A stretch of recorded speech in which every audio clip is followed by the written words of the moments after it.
النبي أولى بالمؤمنين من أنفسهم وأزواجه أمهاتهم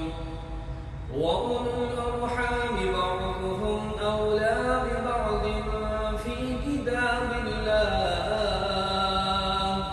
في كتاب الله من المؤمنين والمهاجرين إلا أن تفعلوا إلى أوليائكم معروفا كان ذلك في الكتاب مسطورا وما منعنا أن نرسل بالآيات إلا